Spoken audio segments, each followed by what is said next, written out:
Pitt's India act 1784। Pitt's India act के पहले एक और एक्ट आया था जिसका नाम है एक्ट ऑफ सेटलमेंट। ये आया था 1781 में।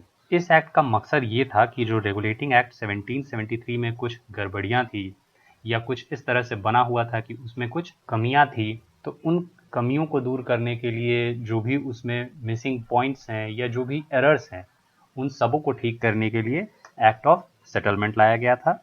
एक्ट ऑफ सेटलमेंट बस इतना ही समझना है। अब आइए पिट्स इंडिया एक्ट 1784 पे, जो हमारे टॉपिक यहाँ पे जो इसको आज हम mainly as a topic cover करेंगे। तो पिट्स इंडिया एक्ट के जो कुछ मेजर फीचर्स हैं जो इसको इम्पॉर्टेंट बनाता है फॉर एग्जाम पर्सपेक्टिव या even for the general knowledge also, वो हम जानते हैं। और पहला फीचर जो इसमें जानने की बात है वो है कि पिट्स इंडिया एक्ट 1784 के दौरान जो ईस्ट इंडिया कंपनी भारत में थी उसके कॉमर्शियल और पॉलिटिकल फंक्शंस को डिवाइड किया गया, यानी उसके कॉमर्शियल फंक्शंस को अलग रिकॉग्निशन मिला और उसके पॉलिटिकल फंक्शंस को एक अलग रिकॉग्निशन मिला। इससे ये होता है कि जो मैनेजमेंट है वो भी बढ़ जाता है। मैनेजमेंट भी जो है वो डीपेन तौर पे किसी एक एरिया पे ध्यान देता है, किसी एक एरिया पे फोकस करके उसको उसको अपने मतलब अंडर लेके आता है, उस पर काम करता है। तो इसी वजह से कॉमर्शियल और जो पॉलिटिकल फंक्शंस थे जब कंपनी के अलग हो गए तो उसके लिए जो एडमिनिस्ट्रेटिव अथॉरिटी है इसको भी अलग अलग होना चाहिए। और इसीलिए इसीलिए हमारा फीचर नंबर 2 यहाँ आ जाता है जो कि ये बताता है कि अब जाके सेटलमेंट हुआ, यानी अब जाके इस्टेब्लिशमेंट हुआ बोर्ड ऑफ कंट्रोल का। बोर्ड ऑफ कंट्रोल जिसको जिम्मेदारी दी गई कि वो भारत में कंपनी के पॉलिटिकल अफेयर्स को मैनेज करे। पॉलिटिकल अफेयर्स में किस तरह के फैसले होंगे, किस तरह की रिस्पॉन्सिबिलिटी तय की जाएगी और किस तरह से लॉ एंड ऑर्डर मेंटेन किया जाएगा, उसके लिए जो एक बोर्ड बनाया गया उसको बोर्ड ऑफ कंट्रोल के तौर पे जाना गया। इससे पहले अगर आपको याद हो, यानी रेगुलेटिंग एक्ट ऑफ 1773 की बात कर रहा हूँ, अगर रेगुलेटिंग एक्ट ऑफ 1773 आपको याद हो तो उसमें कोर्ट ऑफ डायरेक्टर्स को इस्टेब्लिश किया था जो कि रेवेन्यू, सिविल और मिलिट्री अफेयर्स को रिपोर्ट करता था। उस समय का जो इंपीरियल इंग्लिश कंट्री था वहाँ पे उसको रिपोर्ट किया जाता था। पर अब ये कोर्ट ऑफ डायरेक्टर्स को स्पेशल फंक्शन मिल गया, स्पेशल अथॉरिटी मिली कि ये जो कॉमर्शियल अफेयर्स हैं ईस्ट इंडिया कंपनी के भारत में, जो भी कॉमर्शियल इंटरेस्ट हैं उसको ये रिपोर्ट करेंगे, उसको ये मैनेज करेंगे। तो इस तरह से दो अलग अलग कोर्ट्स हो गए, दो अलग अलग बॉडीज हो गई। तो यहाँ आपने देखा कि पहले किस तरह से कंपनी का जो कॉमर्शियल फंक्शन है और जो पॉलिटिकल फंक्शन है उसको अलग अलग रिकॉग्नाइज किया गया। फिर इन अलग अलग रिकॉग्नाइज्ड फंक्शंस के लिए दो अलग अलग बॉडीज बनाई गई, दो अलग अलग बॉडीज जो इनको अलग अलग तौर पे एडमिनिस्टर करेंगे।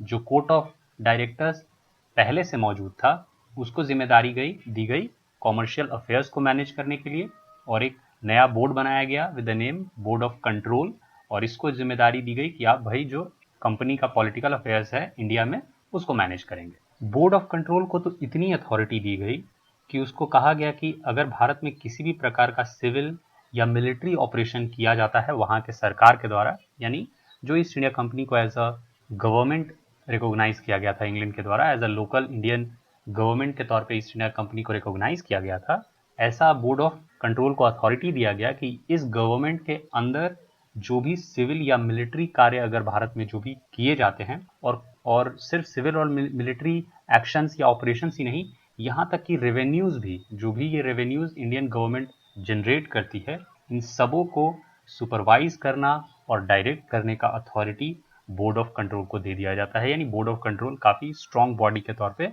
रिप्रेजेंट किया जाता है, काफ़ी स्ट्रॉन्ग बॉडी के तौर पे बनाया जाता है, जिसके हिसाब से और जिसके आदेश और या फिर कहिए जिसके आइडियाज़ के हिसाब से उस समय के गवर्नर जनरल को कार्य करना पड़ता था। पिट्स इंडिया एक्ट का सिग्निफिकेंस भी ज़्यादा इसलिए ही बढ़ जाता है क्योंकि इसी एक्ट के अंडर पहली बार जो ब्रिटिश के द्वारा या जो कंपनी के द्वारा भारत में जो ज़मीन जिसके ऊपर वो अथॉरिटी अपना चला रहे थे उसका मालिकाना अधिकार बदल दिया जाता है। यानी पहली बार जो भी कंपनी की संपत्ति भारत में थी उसको ब्रिटिश पोजेशन इन इंडिया बोला जाता है। यानी जो भी कंपनी के द्वारा ज़मीन या राज्य या जो भी स्टेट्स वगैरह को कब्जा किया गया था उसको पहली बार रिकॉग्नाइज किया जाता है as a British possession in India. तो देखिए अंग्रेज़ों का एक बार फिर से आपको यहाँ पे चाल और जो उनका चरित्र है वो आपको देखने को मिलेगा। कि किस तरह से आज का जो मौजूदा सरकार है वो एकदम डिनायल मोड में होता है इस बात को लेके कि नहीं नहीं नहीं, हमें तो कुछ पता ही नहीं था कि ब्रिटिश का जो वहाँ पे राज था वो कंपनी के द्वारा था, सारी चीज़ों को सिर्फ वहाँ पे मौजूद कंपनी ही मैनेज कर रही थी। पर किस तरह से यहाँ पे जो भी जानकारी हमें मिलती है उससे ये समझ में आता है कि भले ही यहाँ पे जो शक्ल था, जो जो फेस था, वो था कंपनी का, पर जो पीछे आइडियाज लेके आए जा रहे थे, जो जो इनपुट दिए जा रहे थे, वो आ रहा था सीधे इंग्लैंड से, उस समय के इंपीरियल अंग्रेज़ों वाली कंट्री से। तो उनका ये कहना कि हमें कुछ नहीं पता था, हम तो बड़े मासूम बच्चे थे, ये एक काफ़ी बड़ा झूठ है। ये उनके द्वारा दिखाया गया उनका डुअल नेचर ऑफ लिविंग है, जो कि अपने फ़ायदे की तो बात करता है, पर जब उनके ऊपर कोई बात बताई जाती है, जब उनकी कमियों को बताया जाता है, तो वो उसको एक्सेप्ट नहीं करते हैं, वो उसके लिए फुल डिनायल मोड में रहते हैं। तो ये बस इतना ही दिखाता है उनके बारे में कि किस तरह से वो डुअल नेचर के व्यक्तित्व को अभी तक अपनाए हुए हैं, किस तरह से वो अंग्रेज़ों द्वारा किया गया भारतीयों पे जुल्म, भारतीयों के ऊपर किया गया गलत व्यवहार को आज भी एक्सेप्ट करने के लिए तैयार नहीं है। यहाँ तक कि उनके बुक के सिलेबस में भी ये चैप्टर्स नहीं होते हैं कि किस तरह से इंडिया में अंग्रेज़ों के द्वारा राज किया गया, किस तरह से उनके उनके द्वारा जो टर्म्स एंड कंडीशंस है वो इंडियंस पे ज़बरदस्ती थोपे गए। उनके अंडर बड़ा ही क्लीन चैप्टर रहेगा कि अंग्रेज़ ने तो भाई दुनिया भर में ये खोज किया, वो खोज किया, हमने इन कंट्रीज़ को डिस्कवर किया, उन कंट्रीज़ को डिस्कवर किया। मानो उनके पहले तो वो कंट्रीज़ थे ही नहीं, उसके पहले तो वो ज़मीन वीरान था, उन्होंने खोज करके नए लोगों को बस। तो यहाँ एक बात हो गई कि पहली बार जो भी कंपनी की संपत्ति थी भारत में, उसको ब्रिटिश पोजेशन इन इंडिया के तौर पे जाना जाने लगा। दूसरी बात कि जो ब्रिटिश सरकार थी उसको सुप्रीम कंट्रोल दे दिया जाता है भारत में जो भी सरकार थी उसकी, यानी जो भी इंडियन गवर्नमेंट यहाँ पे जो भी कार्य करेगा उसके लिए जो वो रिस्पॉन्सिबल होंगे वो होंगे towards British government, towards England. England की ओर वो जिम्मेदार होंगे, यानी अगर कोई गलत होता है, कुछ भी होता है, तो वो जवाब इंग्लैंड को देंगे। अब वो गलत किसके साथ होगा? इंग्लैंड को अगर कोई नुकसान हुआ, भारत से पैसा गया कम, तो उसके लिए इंग्लैंड बोलेगी अरे भाई इंडिया से और पैसा निकालो।